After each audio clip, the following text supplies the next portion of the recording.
ये जो हरिनाम संकीर्तन है, ये पशु को भी अगर प्राप्त हो जाए, अगर पशु के कान में भी चला जाए, तो उस आत्मा का भी भला करेगा। इसलिए एक दिन महाप्रभु ने देखा कि जब वो बच्चों के साथ कीर्तन कर रहे थे, एक छोटा सा डॉगी आ गया गंगा के तट पर, और जब महाप्रभु कीर्तन करते थे तो वो कुत्ता भी आगे दोनों हाथ उठा के नाचने लगता। तो महाप्रभु को बड़ा प्यार आ गया, कहा ये तो बड़ा कोई, इसके अंदर कोई अच्छी शुद्ध आत्मा लगती है कि ये कीर्तन में नृत्य कर रहा है। महाप्रभु ने उसका नाम गंगा दास रख दिया, क्योंकि गंगा के तट पर मिला, इसीलिए गंगा दास रख दिया। अब जहां जहां महाप्रभु जाते, वो डॉगी भी उनके साथ जाता, कीर्तन करता, एकादशी रखता, खाली भगवान को लगा हुआ भोग खाता। अब महाप्रभु जैसे दिव्य कीर्तन करें और उस जीव के कानों में हरिनाम जाए, तो उसकी सोई हुई भक्ति कैसे नहीं जाग सकती? किसी भी योनि में वो प्रकट हो सकती है। अंत में एक दिन कीर्तन करते करते देखते हैं कि वो छोटा सा कुत्ता गंगा जी में ही चलते जा रहा है और समा गया। महाप्रभु ने सबसे कहा, चिंता मत करो, ये इसका आखिरी जन्म था, कोई इससे गलती हुई थी, इसीलिए इसने इस रूप में जन्म लिया। चैतन्य भागवत में आया और ऐसा कहा जाता है कि अगर पूर्व के जन्म में किसी संत की निंदा की जाए तो धाम में किसी कुत्ते की योनि प्राप्त होती है। अगर संत की, गुरु ग्रंथ भी कहता है, संत का निंदक महाहत्यारा, संत का निंदक परमेश्वर मारा। इसलिए निंदा, अब आगे हम जब महाप्रभु का गयागमन का अध्याय आरंभ करेंगे, उसमें आप देखेंगे कि ये निंदा कितनी भयंकर है, कितनी खतरनाक है।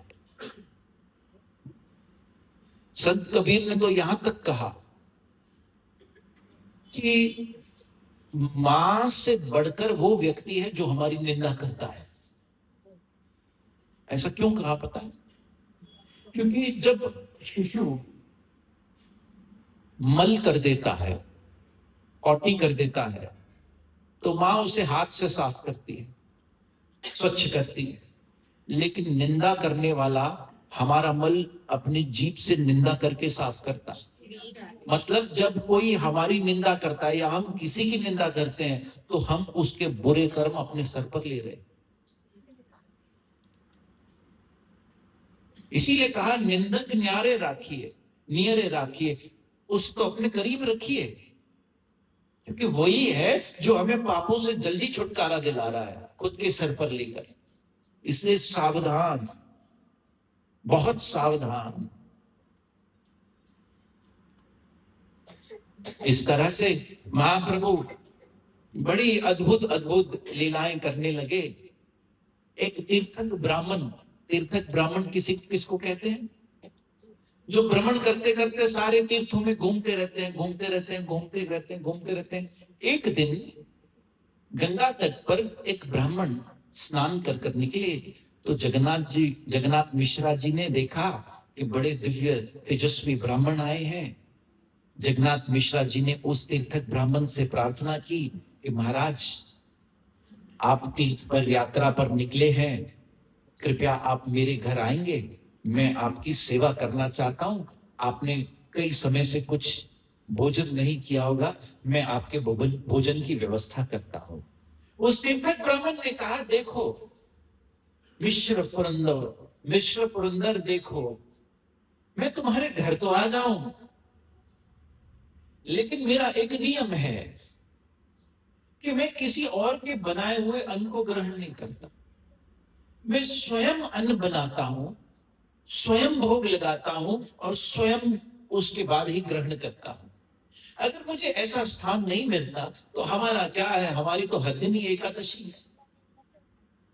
जिस दिन हरि कृपा से कुछ मिल गया, कहीं ऐसी व्यवस्था हो गई तो हम खा लेंगे, और जिस दिन नहीं हुई तो जय सिया राम, उस दिन एकादशी मना लेंगे।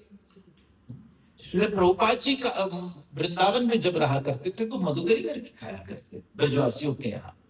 तो प्रभुपाद जी कहा करते थे कि कई बार ऐसा होता कि कई दिनों तक मधुकरी नहीं मिलती, और 5 घरों में पूछते, एक ब्रजवासी के यहाँ गए, दूसरे के यहाँ, तीसरे के यहाँ, चौथे के, अगर 5वें के यहाँ नहीं मिला तो ऐसा नहीं है पूरा दिन मधुकरी करते रहो, 5वें के यहाँ नहीं मिला तो उस दिन एकादशी मना लो।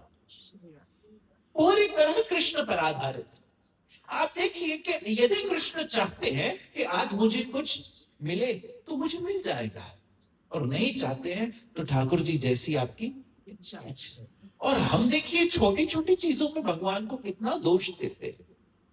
अरे भगवान, मुझे मत्थे में सूर छो तो पे, ठीक कर जल्दी। अरे भगवान को सर के दर्द के लिए भी आप तंग करोगे, उससे अच्छा एक सेरेडॉन की 1 रुपए की 2 रुपए की गोली आती है वो खा लो।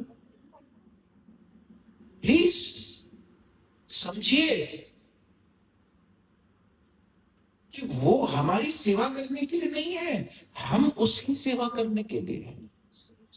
श्रील रूप गोस्वामी जी ने सनातन गोस्वामी जी को टेढ़े कदम पर जब राधा रानी खीर लेकर आई तो सनातन गोस्वामी जी को डांटा था कि तुमने क्यों राधा रानी को ये तकलीफ दी, क्यों उनका स्मरण